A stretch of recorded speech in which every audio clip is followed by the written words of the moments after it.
Respected sir, my title is about relationship between serum ferritin and glycolated hemoglobin in type 2 diabetes mellitus. Principal author, Dr. Vemula Saikiran, Junior Resident, Department of General Medicine, Konaseema Institute of Medical Sciences, Amlapuram. Co-authors, Dr. M.B.R. Sharma, MD, HOD, Konaseema Institute of Medical Sciences. Introduction. Diabetes is a metabolic disorder characterized by hyperglycemia from defects in insulin secretion or insulin action. Serum ferritin is an acute phase reactant and is a marker of iron stores in the body. Iron is a transitional metal that can easily become oxidized and thus act as an oxidant. Elevated iron stores may induce diabetes through a variety of mechanisms like oxidative damage to pancreatic beta cells, impairment in hepatic extraction by liver, and interference with insulin ability to suppress hepatic glucose production. Iron is present in almost all cells of the body. About 75% of total iron is hemoglobin, 5% is in myoglobin, and 15% in ferritin. Ferritin is ubiquitous intracellular protein that stores iron and releases it in controlled fashion. It acts as a buffer against iron deficiency and iron overload. The relationship between iron metabolism and type 2 diabetes mellitus is bidirectional. Iron influences glucose metabolism even in the absence of significant iron overload. Iron is a potent pro-oxidant that increases cell oxidative stress, causing inhibition of insulin internalization and actions, resulting in hyperinsulinemia and insulin resistance. Raised serum ferritin may possibly be related to the occurrence of long-term complications of diabetes, both microvascular like retinopathy, nephropathy, and macrovascular complications like coronary artery disease, peripheral vascular disease. Among various markers of glycemic control, glycolated hemoglobin has now established the most reliable marker of long-term control. However, ferritin role as a marker for iron overload in pancreatic damage and peripheral insulin resistance or its role as inflammatory marker is unclear. Hence, the study was carried out to examine the association between serum ferritin and glycolated hemoglobin levels in type 2 diabetes to establish a correlation between serum ferritin and glycolated hemoglobin. The methods and materials. This was a case control of 92 cases visiting outpatient department admitted to KIMS wards of KIMS, Amlapuram. 46 patients with type 2 diabetes were taken as cases and 46 normal individuals as control group. Samples were analyzed for measurement of fasting plasma glucose, HbA1c, and serum ferritin. Inclusion criteria: cases clinically diagnosed type 2 diabetes on treatment in age group of 35 to 70 years, controls healthy groups in age group of 35 to 70 years.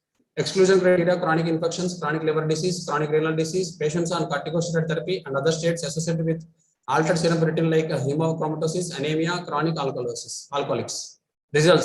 Results were analyzed statistically by chi-square test, student test, Pearson correlation test. Serum ferritin was significantly higher in diabetics than in control group. There was a significant positive correlation between serum ferritin and HbA1c in diabetic patients. P-value less than 0.001. This is the correlation between serum ferritin and HbA1c in cases. Biochemical parameters like HbA1c and cases mean of 8.52 plus or minus 2.31, controls of 5.44 plus 0.48, and HB of 13.07 plus or minus 1.27. And in controls 13.42 plus or minus 0.8, p-value of 0.726. Discussion.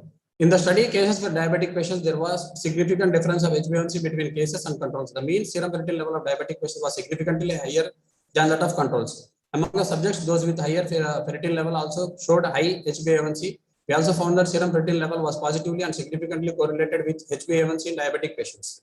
From the above discussion, in the pathogenesis of type 2 diabetes, the mechanism for the association between serum ferritin and type 2 diabetes is not established, but iron deposition in the liver may resist the action of insulin on liver. There is some evidence that iron overload also affects skeletal muscle. Besides insulin resistance, iron may also have a role in diabetes through oxidative stress. Pancreatic beta cells, which are at increased risk of oxidative damage, may be the cause of developing diabetes. The role of iron in the pathogenesis of diabetes mellitus is iron is a potent pro-oxidant and reactive oxygen species have been shown to interface with insulin signaling at the cellular level. Iron is a catalyst in formation of hydroxy radicals, which are powerful pro-oxidants, attack cellular membrane lipids, proteins, and the nucleic acids, contribute to insulin resistance initially and subsequently to the development of type 2 diabetes mellitus. In our study, we also observed serum ferritin moderately correlated with the glycolated hemoglobins. This may be due to abnormalities in serum ferritin metabolism following glycation in a hyperglycemic state. Glycosylated ferritin has a longer serum half-life. Glycemic control itself influences serum ferritin concentration.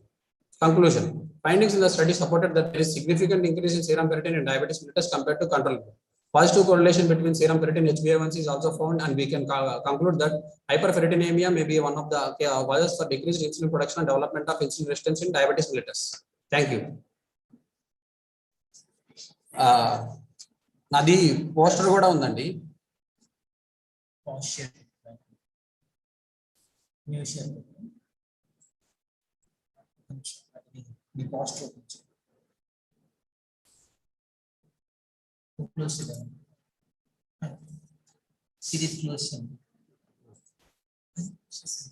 లేదు. Hello hello